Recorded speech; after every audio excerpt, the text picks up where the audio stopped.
still stands. Great is your faithfulness, your faithfulness. I'm still in your hands.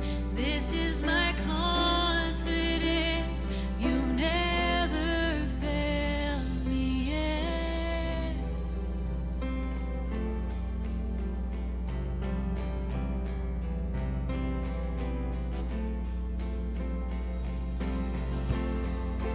I know the night won't last. Your word will come to pass. My heart will sing your praise again.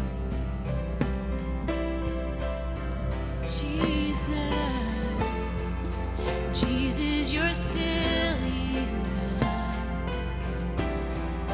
Keep me within your love. Oh, my heart will sing your praise again.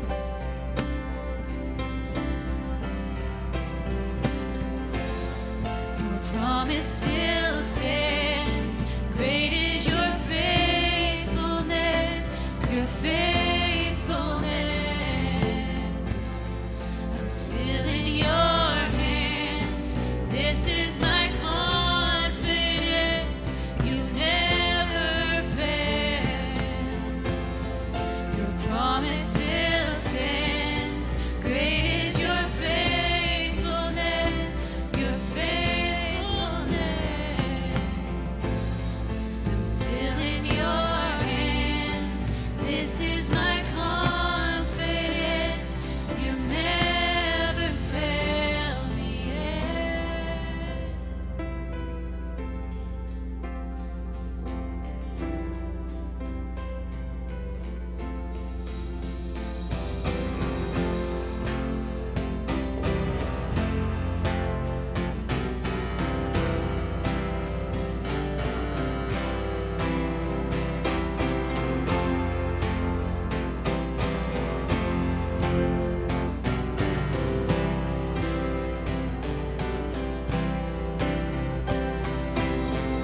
I've seen you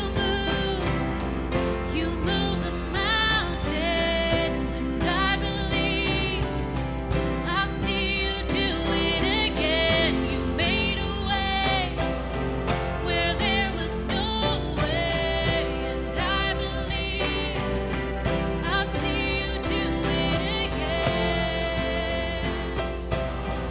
You move the mountains, and I believe I'll see you do it again. You made a way where there was no way, and I believe I'll see you do it again. You made a way, you move the mountains, and I believe I'll see you do it again. You made a way where there was no way, and I believe I'll see you do it again.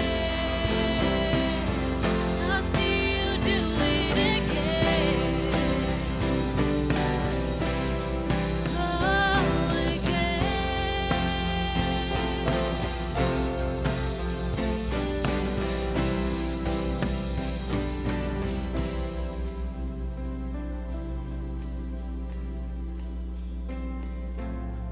Your promise still stands. Great is your faithfulness, your faithfulness. I'm still in your hands. This is my confidence. You've never failed. Your promise still stands. Great is your faithfulness, your faithfulness.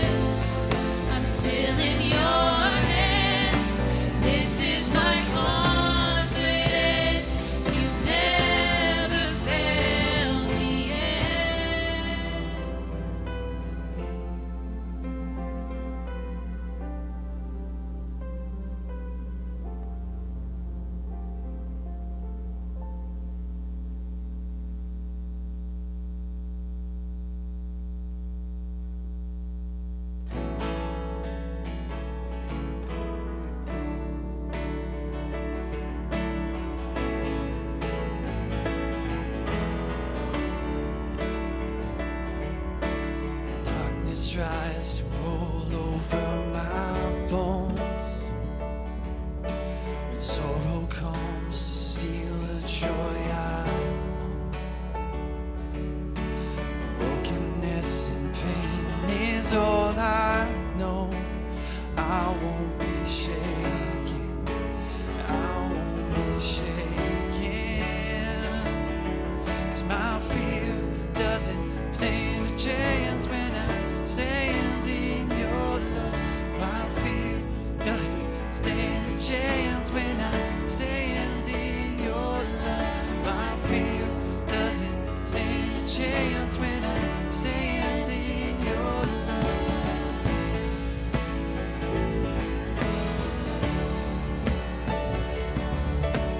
She no longer has a place to hide.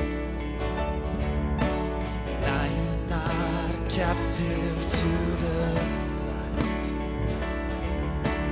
I'm not afraid to leave my past behind.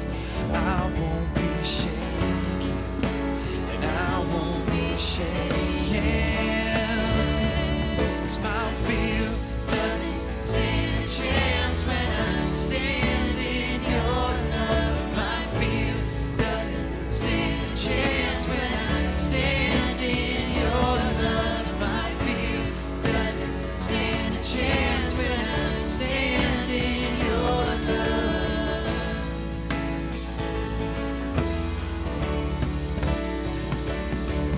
There's power that can break up every chain.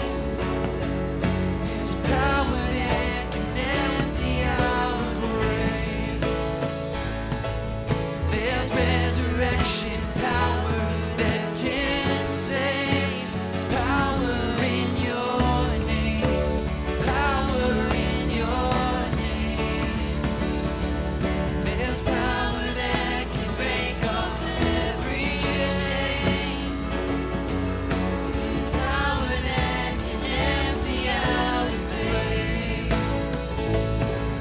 There's resurrection power that can save. There's power in your name. Power in your name.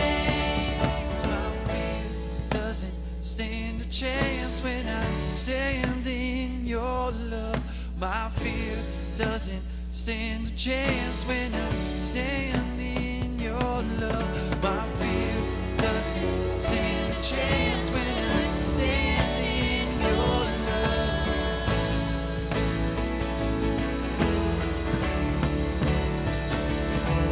'Cause my fear doesn't stand a chance when I stand in your love. My fear doesn't stand a chance when I stand in your love. My fear doesn't stand a chance when I stand in your love.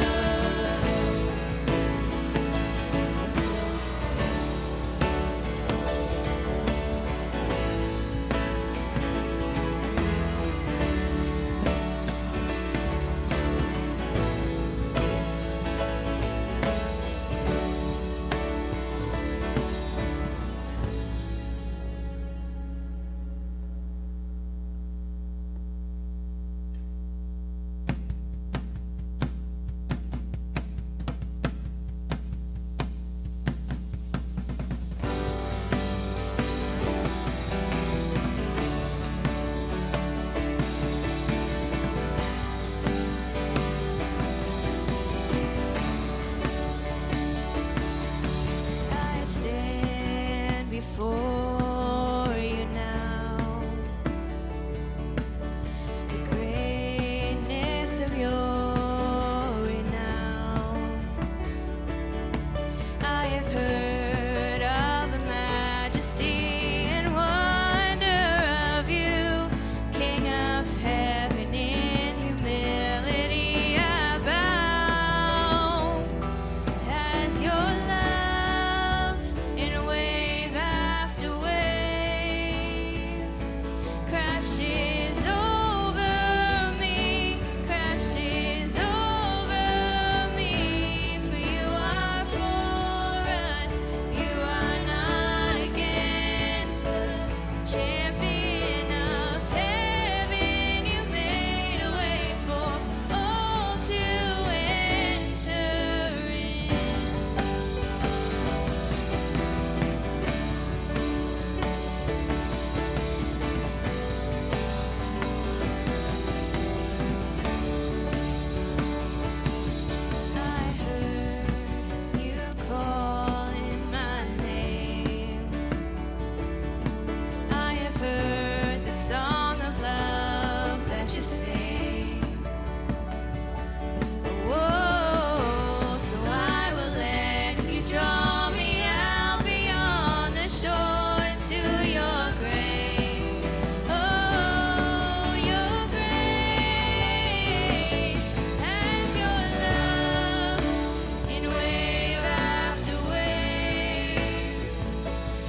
us your name and a little bit about your family. Sure. So my name is Amy Grendel.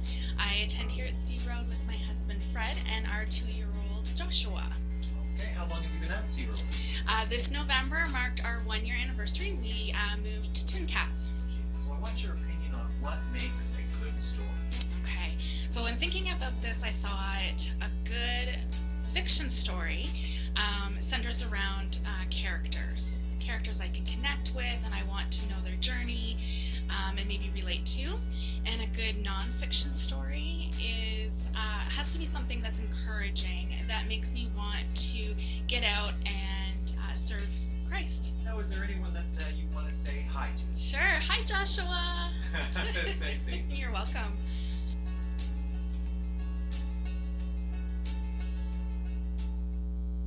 Thanks, Amy. I really appreciate that. It's so good to get to know you and your husband Fred and little Joshua as well. We're just so glad that you're part of the family here at Sea Road. Hey, I am so glad that you have tuned in.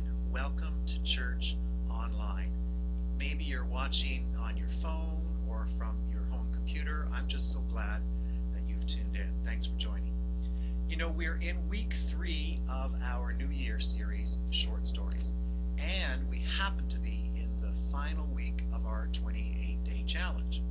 Now, you can check out our website at centennialroad.com to download the ideas that we've put together to encourage you throughout this season. And I trust that you are being encouraged as we read through Acts, the book of Acts, together on a daily basis, and as we look at Jesus' teachings on Sundays. Now, several of Jesus' teachings, they deal with small things and how small things can grow to be something big and substantial. And I can relate to that in my own life through the budding romance of a young Roger and a beautiful redhead named Julie. You know, I never believed in love at first sight, except that it happened to me. Now, it's probably more physical attraction at first sight rather than deep love. I will admit that, but let me tell you the story. It was 1981, and it was youth group. Our eyes met, and as I say, it felt like love at first sight. Now, there was a problem. Julie was already spoken for. She was engaged to somebody else, and so this tiny seed of interest, I wasn't sure whether we ought to be watering it. Now, her sister, our friends, they kept saying to me, Raj, you need to ask her out. You need to be dating Julie. And I'm like, there's no way. I mean, she's engaged to somebody else. I do not want to be the reason for their breakup. It just so happened I moved away to Toronto from Peterborough to go to school. So there was no way I could be involved. They needed to decide on their own. So, you know, I would come back home some weekends and water those seeds of interest with like a longing look and a big smile. But then of course I go back to school in Toronto and I prayed all year long. I'm like, Lord, why am I so attracted to this one girl, Julie, who's spoken for? You know, there's plenty of girls for me to choose from. Well, it just so happened that her fiance also moved to the Toronto area for a job. He met somebody, he called off the engagement, he broke up with her over the phone, and that summer when I moved back to Peterborough, her girlfriend said to her, you know that cute guy from Toronto? He's back in town, you need to give him a call. And so she did. And as they say, the rest is history. Seeds of interest, you know, they're tiny, they're fragile. They may not grow because of distance or because of other relationship issues. They may have prevented that growth. But alas, romance blossomed. And I'm going to show you a picture of us on our honeymoon in 1986 in Holland. And then, of course, we started our family, and here we are in 1989 with our 2 little ones, who are now fully grown children, and we have 2 beautiful grandsons. A tiny seed of interest has grown over many, many years into a beautiful family tree. Well, you know, Jesus, he told parables about small things having the potential to grow into great things. That the kingdom of heaven itself was like the tiniest seed that can grow into the largest of plants. Let's look at what Jesus said in Matthew 13, starting at verse 31. The kingdom of heaven is like a mustard seed planted in a field. It is the smallest of all seeds, but it becomes the largest of garden plants. It grows into a tree, and birds come and make nests in its branches. Now, I have three pictures that I want to show you. Number one, the tiniest mustard seed. Number two, the mustard plant as it's harvested today. And number three, a mustard tree that has been allowed to grow for a long time. Now, I want you to also to think about the human embryo. It's the tiniest of cells that grows into a human and over many years can grow into a 6-foot-tall hockey player. From a tiny cell to a full-grown human. So we see this type of thing in everyday life, in biology, in science, in agriculture. And Jesus was telling us that the kingdom of heaven is like that. So I want to call my message today, the power of small. The kingdom of heaven, it grows. It's amazing to think that something as large as a tree first started as a tiny seed. I pray that the power of small encourages us that whatever seeds we've planted for the kingdom of heaven can grow to be mighty. I want to encourage you parents and grandparents, you aunts and uncles, you youth workers, influencing children and grandchildren to fear the Lord. Your efforts are not in vain. The kingdom of heaven is like the tiniest seed that over time can grow into something very significant. Despite the storms that come along, despite rejection and hardship, your efforts are not in vain. And Jesus himself is advocating for the power of small here. Your efforts are not insignificant. Now, I imagine some of you might be thinking, yeah, but if positive seed can grow, what about negative? Can't negative seed grow too? Well, you're right. Seeds of doubt, seeds of hopelessness, seeds of negativity, they can grow if we plant them and if we water them. So I want you to be careful what you're planting and what you're watering. You know, I knew a man who was having a particularly difficult season in his life. So he actually went to a fortune teller to see if his future would brighten. Now, he was skeptical, but he still wanted to try something to bring hope into his life. And so when he went, this woman accurately told him about the number of siblings that he had, the number of brothers he had, the number of sisters he had. She accurately identified some characteristics about each of those people, as well as their spouses. But then she said this. She spoke of one of his brothers, the only minister in the family. And she planted a seed of doubt, a seed of suspicion. She said, that man has got 2 women in his life. Now the man, he laughed it off. He didn't believe her. He's like, yeah, his wife and his daughter. And so he left the session. But he went home and he told the story, to all of his family. And that seed of suspicion, that seed of doubt, even though he didn't believe it, got planted in some of the family members, the wife of the minister in particular. And so a seed of suspicion was planted. Now, I wanted to tell that story for 2 reasons. Number one, to illustrate my point about seeds growing, whether they're positive or negative, but also for this reason. We are in our 28-day challenge reading through the book of Acts.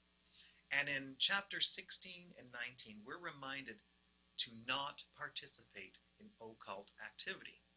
We might think that fortune telling and horoscopes and the like is just for entertainment. But actually, it's dabbling with darkness. It's connected to evil, and so I want you to avoid it.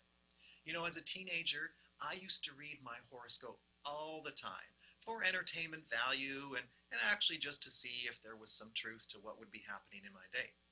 But then I came across this in Acts 16, verses 16 to 18. One day as we were going down to the place of prayer, we met a slave girl who had a spirit that enabled her to tell the future. She earned a lot of money for her masters by telling fortunes. She followed Paul and the rest of us, shouting, "These men are servants of the Most High God, and they have come to tell you how to be saved." Well, this went on day after day until Paul got so exasperated that he turned and said to the demon within her, I command you in the name of Jesus Christ to come out of her. And instantly it left her. Now, when I first read that passage, and this is 39 years ago now, I knew I shouldn't be reading my horoscopes. Even if I thought it was just for entertainment value, there is some connection with the evil realm. And so we need to avoid it. Now, in these days, when we're looking for hope, we're looking for relief, we're looking for help to deal with social distancing and being isolated, stay-at-home orders and the like, I want you to turn to healthy outlets. One way to water seeds of positivity is to connect with people who have that same goal. And lucky for you, we have got groups online. Go to our connection tab on our website and scroll through the C Road groups picks to see what days or times fit you best. And sign up. These groups are led by great people in our community who just want to be a support to you and help you in your walk of faith. For me, it's the power of small in action. Now, it's in these days that we want to do more than just survive. We want to thrive. And the best way to do that is in community. Now, while it's true we can't gather in groups, we can gather online. And rather than wither away in our faith and in our existence, now is the time to connect and to be encouraged in your faith. Do not underestimate the power of small. Jesus didn't.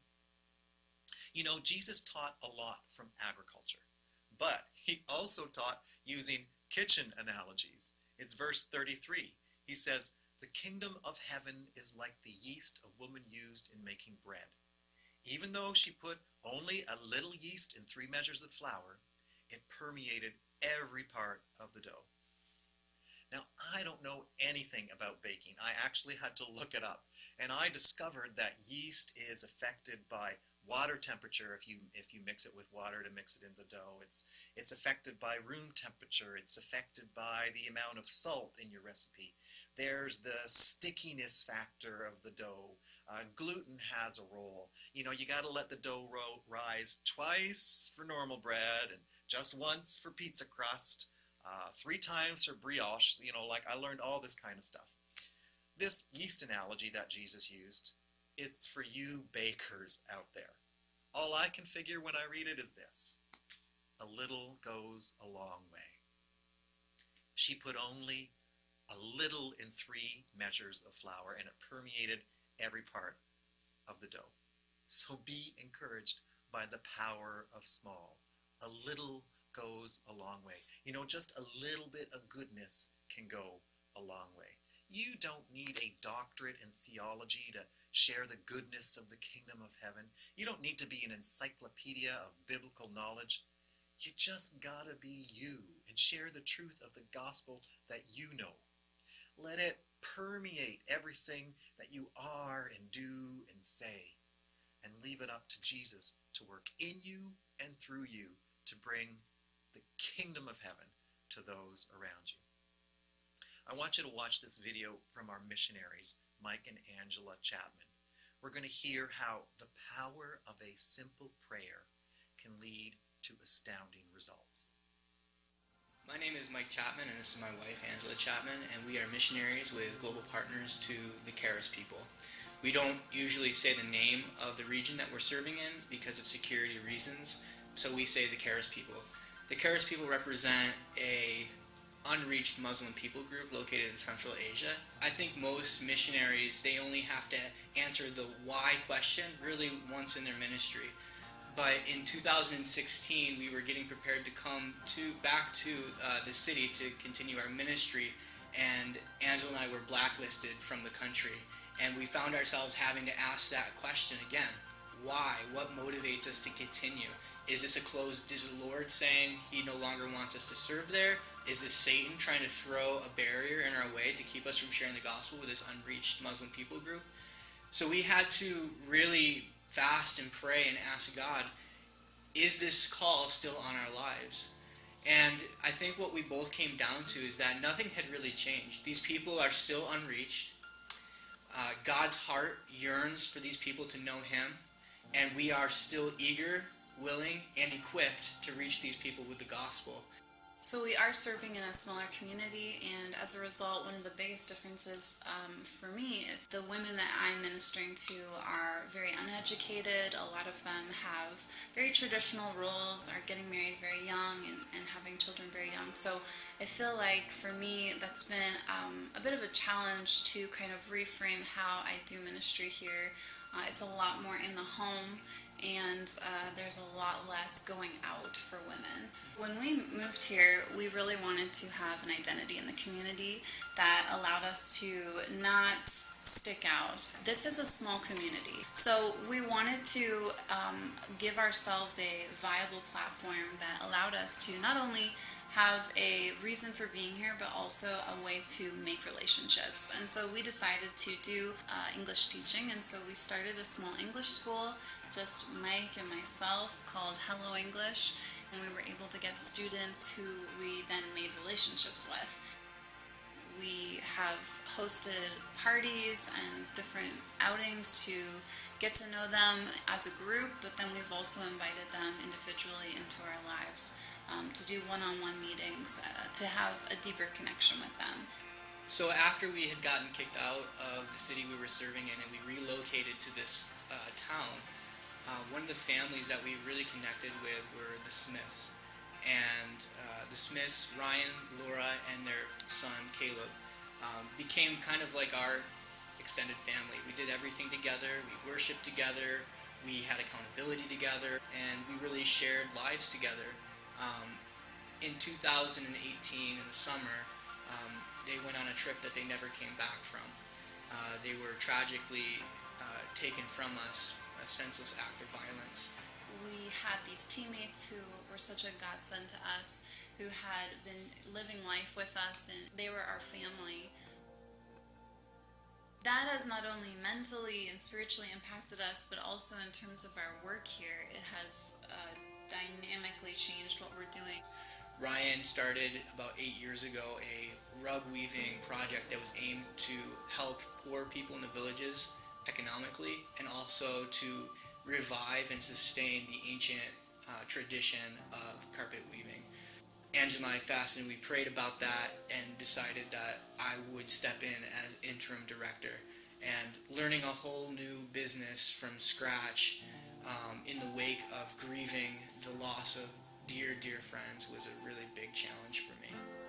One of my friends, Seldron, she was actually my first friend in the CARES project, and she has had a very traumatic past, and that's been something that we've talked about and she's been very open about.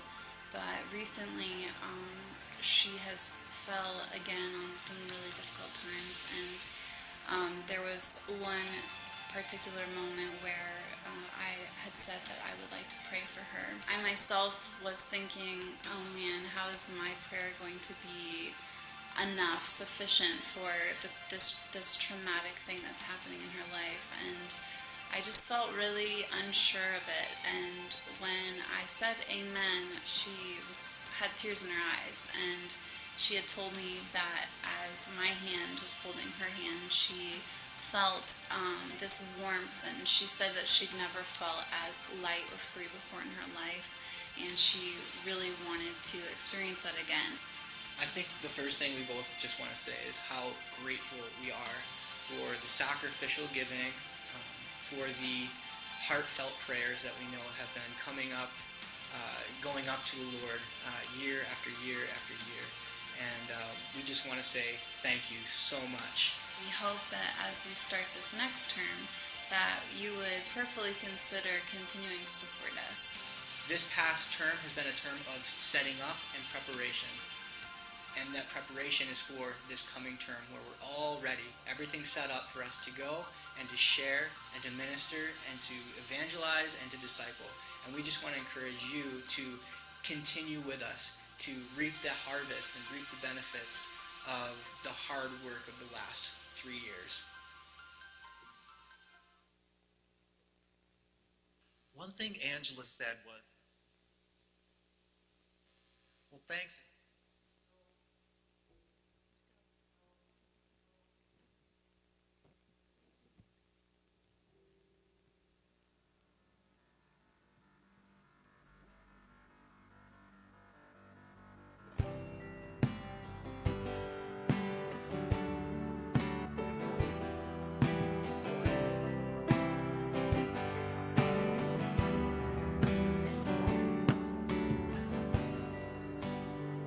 I need you to soften my heart and break me apart. I need you to open my eyes to see that you're shaping my life.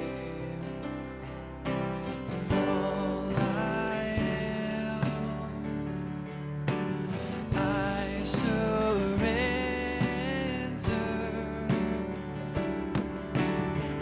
Give me faith to trust what you say, that you're good and your love is great. I'm broken inside, I give you my life.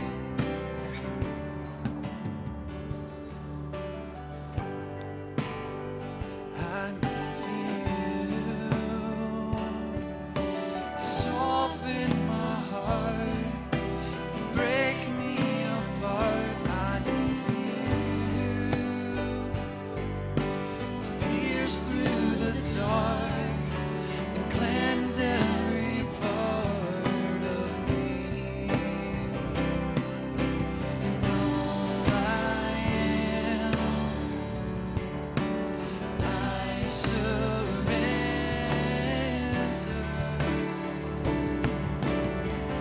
Give me faith to trust what you say, that you're good, your love is great.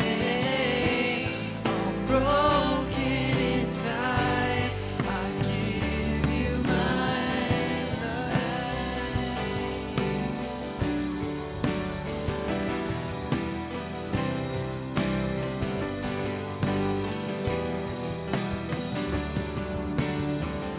I may be weak, but your spirit's strong in me. My flesh may fail, my God, you never will. 'Cause I may be weak, but your spirit's strong in me. My flesh may fail, my God, you never will. Give me faith to trust what you say, that you're good and your love is great. I'm broken inside, I give you my life.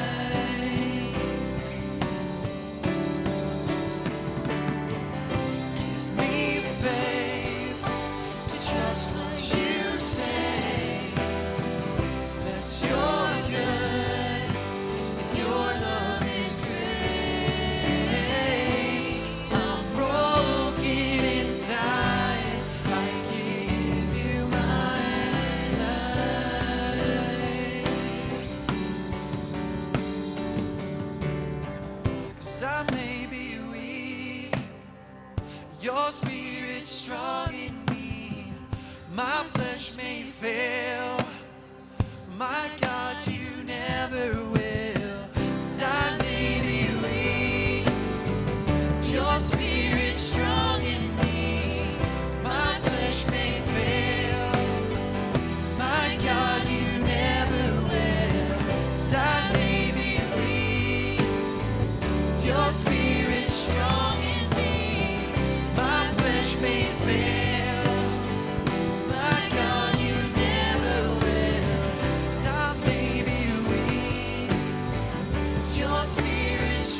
everyone, Jason here with my friend Hannah. We're just going to share a few things with you about what you can look forward to this next week. What a great message from Pastor Roger about how little things, they seem insignificant, but they can make a large impact in our world. Hannah, how do we take that message and kind of drive it home in our lives this week and beyond?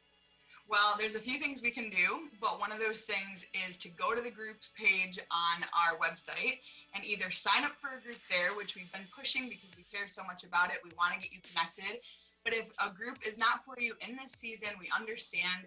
We'll also have the questions there, and you can read through the questions about that week's sermon, talk about it with your family, just contemplate it a little further and just ask God how he can continue to shape your heart to be more like his. And we just think it'll be really fun with the groups this season. So check out that groups page on our website.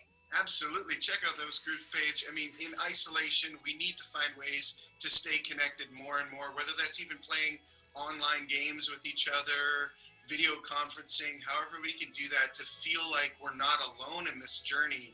So important. And speaking of not being alone, if you need prayer of some kind, why don't you reach out to us? You can email myself, Jason at centennialroad.com, Hannah at centennialroad.com, Roger at centennialroad.com, Justin at centennialroad.com, Desiree at centennialroad.com, pretty much anybody at centennialroad.com.